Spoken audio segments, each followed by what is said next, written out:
Welcome back to CFO Weekly, where we're talking with financial leaders about how to build efficiency in their teams, create time for strategy, and ultimately get results. This podcast is brought to you by Personiv, the trusted leader in finance and accounting outsourcing for over 30 years. See how Personiv's customized solutions can help you streamline your operations with teams that start as small as one. Visit the website at personiv.com to learn more. I'm your host, Megan Weis. Let's jump right in. Today, my guest is Ali Firoozi. Ali is the Chief Financial Officer at the PAC Group, where he is responsible for ensuring the integrity of the financial information and related systems for the PAC Group's multinational consulting and engineering management firm, with a total worth of $65 million.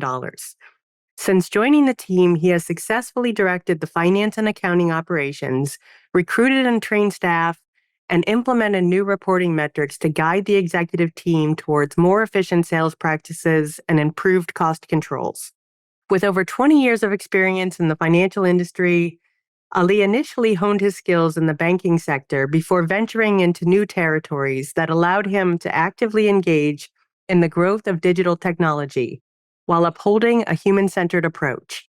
As a senior-level executive, he continues to drive innovation and entrepreneurial initiatives, collaborating with strategic partners to foster mutually beneficial relationships and maximize enterprise value, all while leveraging his comprehensive management skills and financial expertise.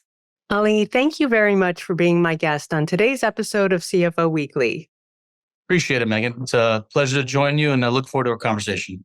Yeah, today we're going to be discussing the recent rate increases from the Fed and its effect on finance and businesses, as well as how the recurring threat of a U.S. government shutdown affects finance and global markets. And I'm excited to learn about you and your thoughts on this topic, and we've got a lot to cover, so let's get started. That sounds excellent. So, first of all, in your own words, can you just kind of walk us through your career to date? Sure. I guess you call it my love affair with finance began, as these stories often do, in college.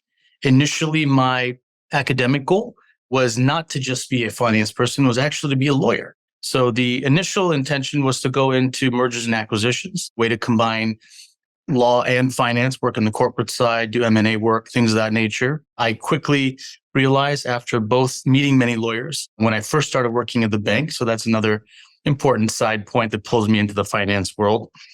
Spoke to a lot of attorneys while I was working at the bank. At the time, it was Washington Mutual. And I have some lawyers in the family and friends who are lawyers. And without exception, all of them told me, do not go into law. So that was my first redirect in life that made me focus more on the finance side of things. So I still enjoyed learning about law overall, but that was more for just personal knowledge. And that's really what began my focus in finance. So working at the bank, I thought it would only be a short-term thing while I was working on my undergraduate. Well, it was not short-term, went on for years and years. So through my entire undergraduate career, then once I graduated, I remained at the bank. I did a number of different jobs. At one point, I was a vice president for Washington Mutual, later became JP Morgan Chase. So I continued my work there as a financial center manager and did some other things for the organization. And at that time, I was going through some postgraduate work. So I got my MBA, still stayed in banking. The financial crisis of 2008 happened while I was in banking. So that's an interesting story. We can always touch on it if you ever wish. But so I lived through that and everything that entailed, but it didn't deter me. I stayed in finance. And after moving to a smaller credit union, I loved their mission statement and what their purpose was about.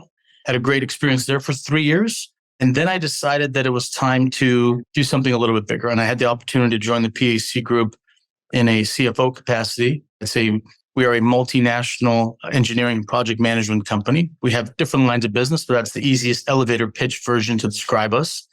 And that began my 10-year journey as of now. It'll be 10 years in about a month or so. My 10-year journey learning about the global implications of all things, finance and business and therefore. So I've been here in that time. We have offices all around the world on every continent. I like to joke and say PAC is actually operating 24 hours a day. So if I was so inclined, I could work morning, noon, and night and never have a boring moment. But my time here at the company has really led me to develop a much broader picture globally of business and finance. I get to see how there's a lot of interconnection, why businesses oftentimes go to different locations for ease of business function and more just expedited transaction handling, more favorable terms, all various types, depending on what matters to a particular entity. So it's really helped define my ability to analyze, digest information globally, and then to project forward what we think is going to happen. Because I have to keep all of our different offices in mind. We have operations all over the globe. So it's not just a US-centric picture that matters for us. We really have a worldview. Our clients are everywhere. We're everywhere. And a number of different responsibilities report up to me into the group today. But obviously, finance and accounting is my prime focus for the entity. That brings me all the way through today in our conversation sitting here together. And perhaps you could share with us some of your proudest achievements over the nearly 10 years that you've been with the PAC Group as CFO. Absolutely. I am very proud and honored to have been part of a historic cycle of our growth. We're a privately held company. We are rapidly approaching our 40th anniversary, truly commendable feat. The company was founded in 1985. The original founders are still involved in the company, still own it, still run it.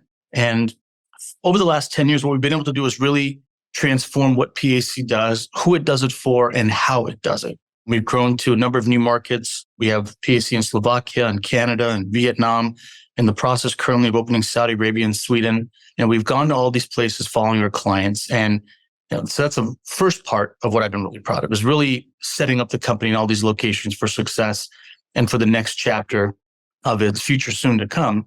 And attached to that, when we're talking about growth and transformation, is really the IT transition and transformation we've had. What PAC was 10 years ago, even though it doesn't seem like that long ago, and the clients we worked with back then, primarily automotive OEMs, the largest in the world everywhere, we didn't need certain systems and capabilities, and that rapidly changed. About 5 years ago, we began working a lot with some IT companies, the biggest globally, a couple of them, and we found that we needed a much different set of capabilities, faster data, more analytics, just overall better systems and better IT infrastructure and security than we had. And we began a transition that 4 years ago started, it still continues today, but it's really changed what the company looks like. And that is something else that I've been very proud of, because as the CFO and CAO, these additional functions roll up to me. And although they're not core finance and accounting, they are certainly related to the success of the company and represent really big advancements for us as a cultural shift. And attached to that, as I mentioned, was the growth into these new industries, enabling our team to really pursue new business and new clients that we'd never worked with before, and to do whole new types of work we'd never really pursued in the past. Our skill set and competency related to it very, very well. We just hadn't done it before. So to draw an analogy, instead of painting, a wall for a factory, we were now painting a wall for a clean room for a tech company. A lot of the skills transfer over. We're just doing it for a new generation of client.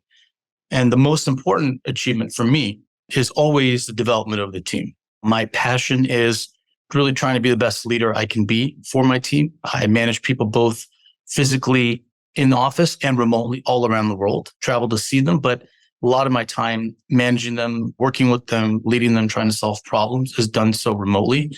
So that's always a little bit of a challenge, but it's really been an amazing journey. And to see how much the team has grown has been huge joy for me and a huge source of pride to watch everyone get better at what they're doing, achieve new things, go into new areas of the company. So if I had to pick one, that's probably the greatest achievement. Well, congratulations. Those are some amazing achievements that you've had to date. Thank you. So 4 years ago, we had COVID. And when that started to ease, it seemed like the uncertain economic time started. So talk to us about how important strong, experienced leadership is in tumultuous times like these.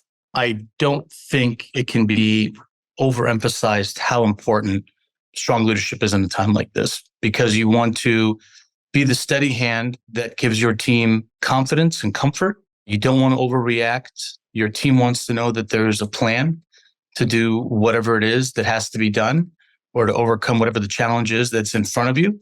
And you brought up COVID for a very good reason. It was a tremendously challenging time. We had a lot of people very scared in the company. What's going to happen in the future? Obviously, all of our customers were shut down, which meant our work shut down. Doing our work was difficult. We do a lot of work on site for our clients. So having a leader that will keep a steady hand, keep your vision going, tell you how you are going to respond as a team to a situation is of paramount importance. And not only that, someone who's willing to look ahead and go, well, when we get out of this alive, how do we get out of it alive and thrive? So we don't just want to make it to the other side, but we want to make it to the other side with enough juice and energy to run and know what direction we're going to have to run in. So I've seen some entities that did not have this type of experience, and you clearly see them struggle out of the gate, whether it's with employee retention, where their business levels are post-COVID versus pre-COVID, a number of other kind of KPIs we could easily talk about, but I've clearly seen that leadership difference in action. So to your point, it's incredibly important. That's what keeps everything stable and maintains and increases the momentum on the other side. And a couple years ago, money was practically free to borrow, but that's obviously no longer the case. So can you detail for us the extent of the rate increases from the Federal Reserves? Sure. And you actually made a very important comment. If you were the actual banks themselves, the money was free just a little while ago. They were borrowing at basically free. Just take the money, please, and do something with it.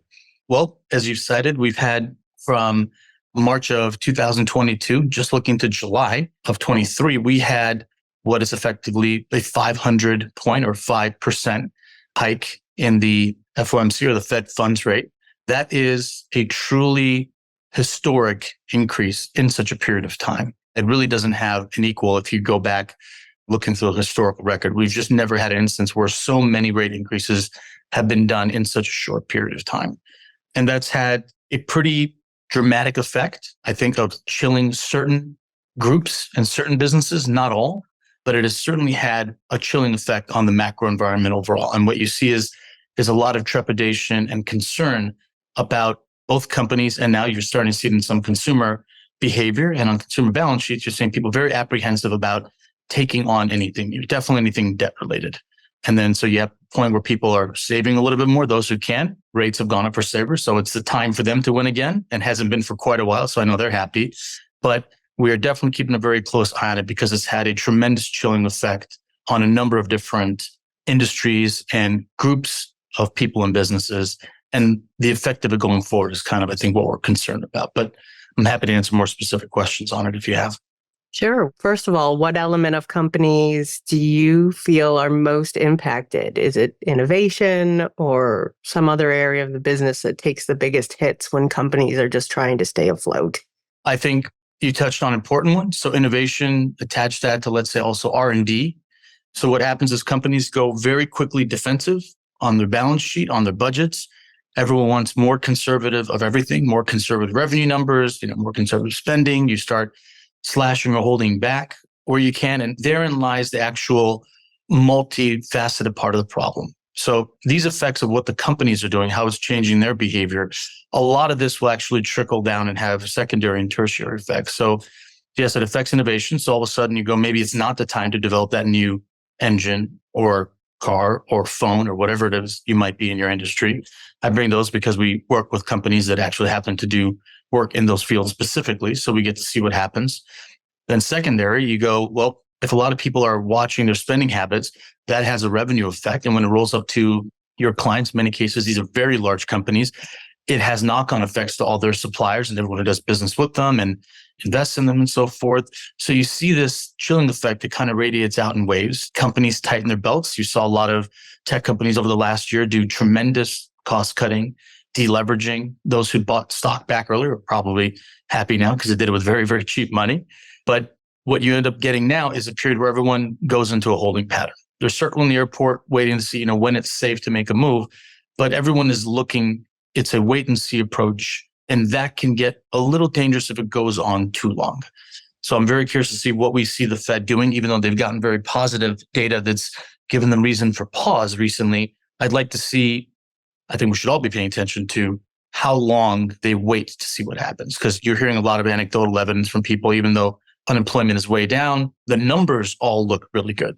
So according to the empirical analysis, everyone should be really feeling quite well, but you don't see that happening out there. And that's one of those things where everyone believes things are tough. So they behave thinking things are tough. And before you know it, things actually get tough. Yeah. And that's one of our main concerns right now, as we're watching to see how do the consumers and businesses react, also based off what the Fed's doing. Because when you anticipate something, sometimes you cause the very thing that you thought was happening when it wasn't in fact happening. And what's the difference in how these rate changes affect small, mid-size, and larger companies? Yeah, great question. I think the primary difference is options. So if you're a larger company, you have a much different capital structure and typically access to financing options than if you're a smaller, even a mid-sized company. Oftentimes, large companies can go seek capital from their relationships with their banks or finance companies are much more robust.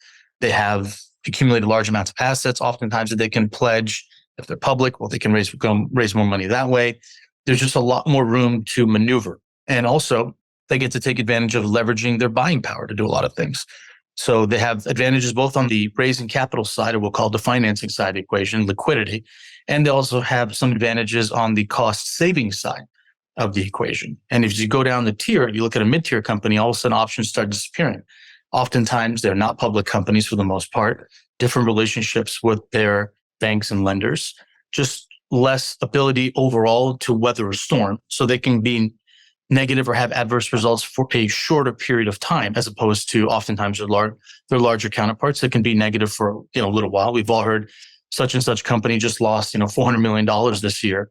If you even scale that down for a small company, oftentimes companies that might only be a tenth of the size, when they lose 40 million in a year, that can oftentimes be a crippling year and they can't recover from it. So there's less room for error the smaller you get in some ways. And then when you go all the way down to small businesses, well, they're, I think, the most tightly pressed, oftentimes relying on capital options that are very sensitive to prime rate. So in that market, you typically have a lot of relationships that are priced directly based on prime or the owner's credit score. So you start seeing much higher borrowing costs. So it's not uncommon today at all to see 12, 13, 14, 15, 16% borrowing costs for small business owners who are out there getting a small business loan if they can get it. So their options shrink and the duration that they can weather any kind of a difficult period is substantially shorter. I think those are some of the primary ways that they're different. And also their access to data analytics and visibility. When you're a small business owner in a particular town, you don't really have access to the data analytics that larger companies do. You don't employ a economist. You don't have someone full-time watching out these things. You are all positions of your company all the time, or you have a few people, but you as the proprietor or owner or one of the key members usually wears multiple hats. And that means you just have reduced ability to respond to things. You have less clarity, less data, less options overall. And I think that creates a little bit of a precarious situation for our small businesses. Many listeners might notice in their local town. I live in Los Angeles. I've seen it, but I have friends who are in Seattle. Definitely we see it in San Francisco and many other cities around the country right now. A lot of main streets have a lot of empty stores in them. And it's a growing amount. And there's a massive amount of real estate that's become available, not just the big office space that we all keep hearing about, but also the street level storefront space just seems to have expanded precipitously in availability. And I think that's a direct function of their ability to weather storms. First it was COVID and then it led into this. And one, you could argue they're both kind of different parts of the same coin effectively. But I think that's a great indicator that shows you the different levels of being able to weather a difficult time. And as CFO, has unpredictability in rates and the threats of a government shutdown frustrated you in your attempts to grow the business as much as you would have liked to over the past few years? Or have you found a workaround that's still allowing you to achieve your goals? Really happy to say it's been the latter for us. Part of the benefit of being global, although it comes with its own set of risks, which I know we'll get to at a later point, but the benefit of being global is that not all the eggs are in one basket, for good or ill. In this case, for us, it's actually been for the better. We have resources around the world, and we have actually hundreds of employees all around the world. And we have designers in some countries. We have different types of disciplines in different areas. And one of the key things that happened during COVID was that companies realized all over that they actually did not need everybody in the same physical space. You did not have to be there necessarily to do everything for things to actually happen. And the benefit for many companies, PAC included, that might have resources in multiple locations, we could then lean on people that we have in different PAC offices in different countries, provide really cost advantageous support to our clients, find solutions for them because they're also tightening their belts. In many cases, save them 50 or 60% over what an on-site person might potentially have cost them. By the time we put someone on site and give them housing and a car and phone and everything else like that, and they're working away from their families for an extended period of time, we're able to provide a lot of the same support with maybe only a few people on site and a huge amount of remote support that is being managed by our on-site team members and servicing the client's needs. So that's one example of how we found a workaround just because the business landscape has changed. And that's enabled us to continue growing and find creative solutions for our clients who are also looking to be cost conscious at this moment. So we ended up winning in two ways. One was COVID taught the lesson that we were now be able to capitalize on for everyone's benefit. Really not much of a downside to it. And the second part is now as the cost cutting is coming around, not only are companies going, oh, geez, we found that we could do that. Now it's become a fixed part of many of their solutions. It took COVID to help us convince them, but now they finally see the value of that. So that's really helped PAC, as we discussed earlier, kind of redefining, working with new customers and new industries, becoming the 2.0 version of itself as we here approach our 40th anniversary. That's been a critical business advantage for us, is now being able to leverage the whole company, no matter where they are, and bring that solution directly to the client locally where they are. And in times of uncertainty, and particularly inflationary times, how do you guys price long-term projects? I assume your projects are multi-year. And how do you share the potential downside risks with clients of prices that keep increasing? Man, that's a great question. And I will tell you, there's a multi-part answer to it. The first is, whenever possible, we tried to, again, this has helped a little bit by what we just discussed, which was our ability to provide support remotely and from different parts of the world. So when we have that level of flexibility on our side, that gives us a little bit of a hedge because we've reduced costs for ourselves and for the clients. So there's a little bit more in the middle that we can help absorb unexpected fluctuations that might happen that are maybe of a smaller nature that we simply don't want to bother the client about, because we want them to be focused on the solution we're providing and getting them to success, which is our main goal. Now, can we do that in all instances? No, of course not. When you're global, when you have exposures, and this is both ways, by the way, we don't only look to benefit from it. We look for a partnership with our clients. And that's really the approach is, do we have a partnership? We want to be a trusted vendor, supplier, partner of yours. We're in here to make sure you win. So oftentimes we'll have clauses built into our agreements that if a certain cost or a certain component of this changes by X%, we will revisit that together mutually and come to an understanding. And again, it's not meant to enrich anyone's side. It's meant to level set things so that what both sides thought they were getting more or less in the beginning is what we constantly strive to achieve during the entire duration of our agreement time together until we can get you to success. So we'll absorb the smaller ones, and on the larger ones, we'll oftentimes reach out to our good clients and say, let's open up a conversation. Now, with that said, are there times that you can't foresee everything? Absolutely. Certain costs can go up. In certain contracts, you provide a fixed price and it is what it is. And in those cases, you oftentimes have to make a business decision and just suck it up and do what you got to do to deliver for the client. You might make less or maybe break even, or in some cases you might lose money, but we consider that just as a cost of doing business. And by mixing the types of projects you have, the durations you have, where they're performed, their makeup, we'll call it the primary factors, you're able to pretty easily diversify yourself so you don't have too much exposure to it. And that helps us hopefully give our clients really the best experience possible while protecting us at the same time. And switching gears a bit, but how likely or how real is the threat of a government shutdown?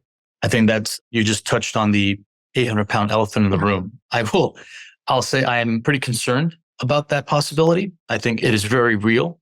And unfortunately, because we have found ourselves in this position multiple times before, and not that we should have, it's just we've become numb to it, like some other things. We're not paying the proper attention to the likelihood that it'll happen. And in many ways, the possibilities this time around, I feel, are much higher than in the past for a number of different reasons. And if that shutdown happens, I think there's effects that are both domestic, international, and definitely financial aspects, domestic, international, that'll affect both everyone here at home and other people who are not even Americans, by the way, all around the world. And then long-term consequences that some of which could be fairly serious. And we're welcome to get into that if you'd like. But yeah, actually I would. So what do you think are the ramifications of a shutdown, both short-term at a high level and long-term? Sure. So short-term, and we'll go domestic, international on both. Short-term, what happens, the qualifier is, well, what does a shutdown look like and how long does it go on? If it's a short enough period of time that obligations go unaffected, then the damage might be hopefully minimal. We've had rate downgrades in the past, U.S. government debt, which we never thought would happen. For the longest time, Treasuries enjoyed the highest rating from all the major bureaus. that's no longer the case. So if it goes along, even just a couple of weeks, if it gets to a point where and this is, even though it's short term, it's a relatively substantial effect. If at any point we miss any financial obligations, i.e. bond payments, you start missing salaries, you start cutting services, even if it's just you stop paying domestic government employees, I think it's very possible that you're going to look at the rating agencies going, we no longer have a properly functioning government in the US, and you can't rely on the US government, by extension, the dollar and the full faith and credit of the US government the way you once could. And we might see a little bit of a downgrade. Now, if we go one step further beyond that, and we see there's been effects on bond payments or other financial obligations, that could have substantially more dramatic effects. Short term, I would expect rates to definitely increase because people are going to go, wait a minute, we've been flocking to treasuries and the dollar for 80 plus years since the US enjoyed reserve currency status. It's oftentimes sought as the safe haven asset around the world. But if all of a sudden we prove that it's no longer a safe haven asset, we don't take our debt payments seriously, and we don't prioritize those obligations, I think we'll see substantially higher borrowing costs. And you're already, just over the last couple of years, we see the treasuries have moved from sub 2%, some cases it was near 1%. Now they've been 3%, they've flirted with 4%. That represents a substantial increase in debt servicing obligations. And a lot of everyday people don't think about that. Think about this as your credit card. We could all of a sudden find ourselves in a situation where this year alone, by the way, we're going to end up paying 500 to 600 billion for just debt servicing. And if you all of a sudden have that 4% borrowing have to go to 5, 6, or 7 because you've lost faith in US treasuries or the US government's ability to service its debts on time, that's going to have a dramatic effect because now all of a sudden you're going to pay 10, 20, 30, 50% more just to service your annual debt. And that means you're going to have to cut from somewhere because you're not going to be able to run a greater deficit. You're going to scare off people who want to invest in treasuries because now you're not running just $1 trillion deficit. You're running 1.3 and you're borrowing money to pay back interest on other borrowed money. You don't have to be a genius in accounting to figure out that's not a winning solution. That's a recipe for disaster. So those are kind of short and a little bit more immediate side effects that will also bleed into long-term, domestically speaking, also international. But if we also switch to international and go, well, what does this do for us overseas? I think it damages our reputation, both as a financial leader, adds fuel to the fire for certain groups that are seeking to no longer have the dollar be the reserve currency. You already see a move against the petrodollar. You see the BRICS group that has gotten together and has made some side deals to buy certain things from each other and purchase oil in different currencies. I don't necessarily think that'll succeed, but caveat being, if we prove in the US that we're unable to maintain our responsibility for having the position of being reserve currency, i.e. paying our debts on time and running things in a fiscally responsible manner, I do think we do look at a situation where more people in the globe go, you know what, this BRICS group or another group that might pop up, maybe there should be more currencies involved. Maybe we shouldn't use the yuan or use more euro or use something else. That's my concern. And once you tarnish it, I don't think you can put that genie back in the bottle. And that's my greater middle to long-term view globally for us is once you lose that luster, I think it's unlikely to be regained. And just curious, but you mentioned also that you feel like this risk is more likely now than it has been in the past. What do you think it would take? Like, why would a politician just walk away from their job and their responsibility? Why would it come to the point where the government is shutting down? Well, I mean, that's to be as analytical and nonpartisan about it. It just seems like we have a climate where we do not have as many adults in the room as we should. And for fear of upsetting a small group of constituency, which any particular individual might view as favorable for them to retain office. So we've exchanged the personal good of someone who's been hired clearly for the greater common good. There's absolutely no way you can justify at all, under any circumstance, that you should shut the government down. Whatever you believe should be solved through legislation. This hostage-taking approach by anyone on any side for any issue, I think is unconscionable because what they're playing with is the futures of not just the 330 million people we have today in the country and their health and financial outlook. By the way, first generation, whose next generation is not going to be better off than they were. And that's causing a lot of other knock-on effects, probably a conversation for another day. But when we pull back to the politicians, you do not have enough people, I think, who are sufficiently knowledgeable, educated, or caring about what happens. The information is out there. The congressional budget officers shared it. The rating agencies have commented about it in the past and proved it with rating downgrades when this landmine has been stepped on previously. But the crop of politicians we have are deciding to hold the whole enchilada hostage for whatever particular views they want to accomplish. And none of them, in my opinion, arise even remotely close to the standard required to pull a trigger like this. And the effects, honestly, could be permanent.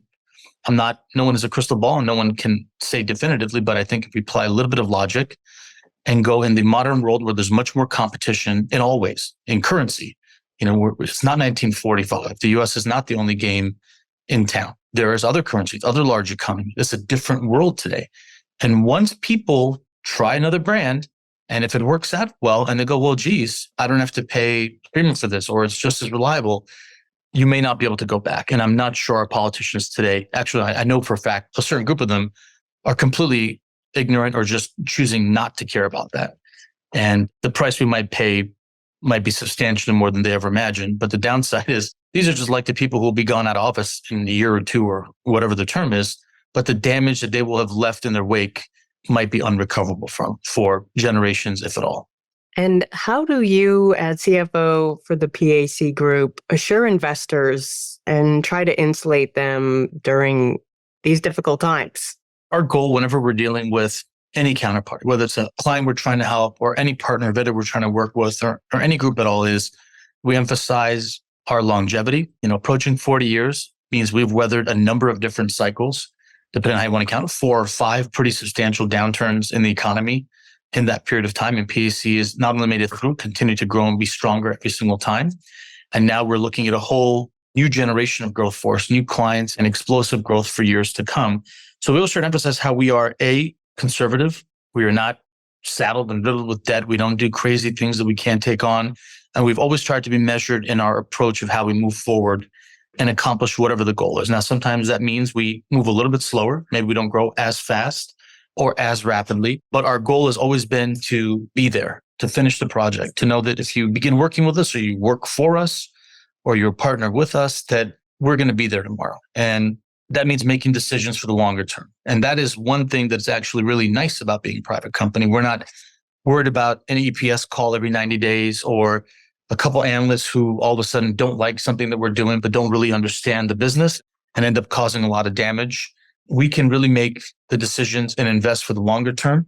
And we try to work with partners, not only our bank, but everyone overall who takes that same kind of steadfast long-term approach to just being successful as opposed to trading tomorrow just to have a little better today. And I think that message has resonated. Not to mention, I'd like to know, we have some customers that have been our customers for 35 years. Wow. So I think that Volumes. I agree. And that longevity is by itself. So let's talk about budgeting quickly. How have you had to change the way you look at your budgets, particularly long-term, when, it's hard to predict what's going to happen tomorrow, let alone a year or 5 years from now? Yeah, I totally hear you. I go back to using our steadfast conservative approach. So right now we're in the thick of it, right? End of the year, we're starting the new year, and budgets and forecasts and everything are flying around. My philosophy and motto to my team and fellow leadership members at PAC has always been, let's be conservative. Tell me your need list and then tell me your want list. And then let's create a couple scenarios. Let's figure out a base level of performance that we think is really well baked in, super realistic. We'll call it the primary one. And then let's build a couple models on top of that, up to and including if all the great things that we imagine are happening this year happen, what would that do? How would that change what we allocate, where we put it, what we put away, what we acquire?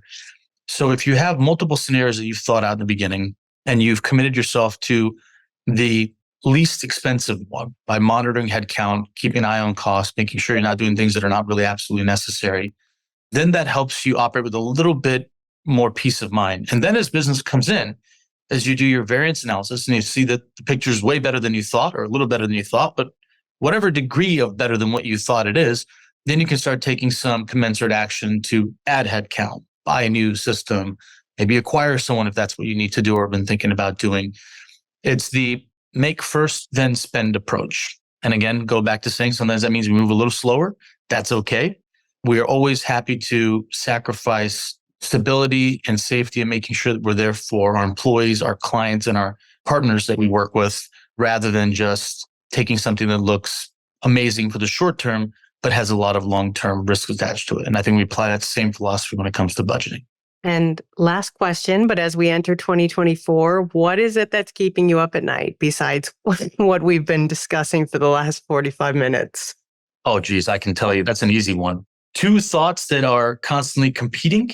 The first one I'll tell you is cybersecurity. That is right at top of mind. I have conversations all the time with my IT manager, with our managed service provider, with our other IT partners. That is what keeps me up the most, making sure we have things backed up and all our policies are as robust as we can make them, doing a lot of training. Because in the modern world, you hear all the time, ransomware attack, phishing attacks. People just want to wreck things. People want to take control of all your data or steal it. That is what really keeps me up at night, is what happens if we wake up one day and there's some cute animation on everyone's computer the next morning when they wake up and says, pay me $2 million in Bitcoin to get something done. That's really my primary concern, to make sure that our customers' information is safeguarded.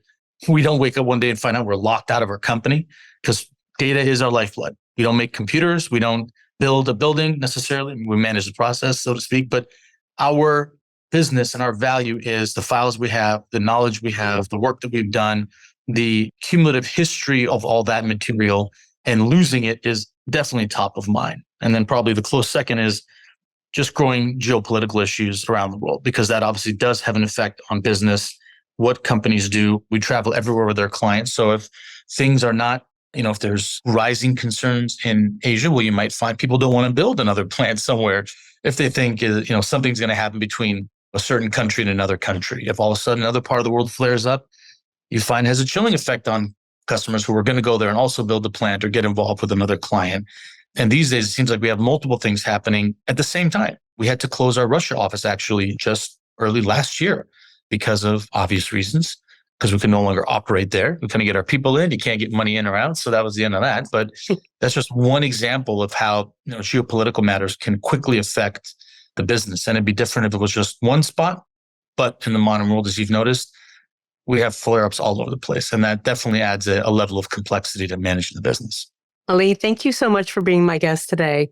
Megan, it's been my absolute pleasure. Thank you for taking the time to speak with me. Yeah, likewise. I've really enjoyed speaking with you. And thanks for finding the time to be here with us today to share your knowledge and experience. And I wish you and PAC Group all the best. Appreciate it. Feel free to check in anytime. Yeah, and to all of our listeners, please tune in next week. And until then, take care. Thank you, Megan. You've been listening to CFO Weekly, presented by Personiv. Please subscribe wherever you get your podcasts to hear all of our episodes. Want to learn more? Check out personiv.com. Thanks for listening.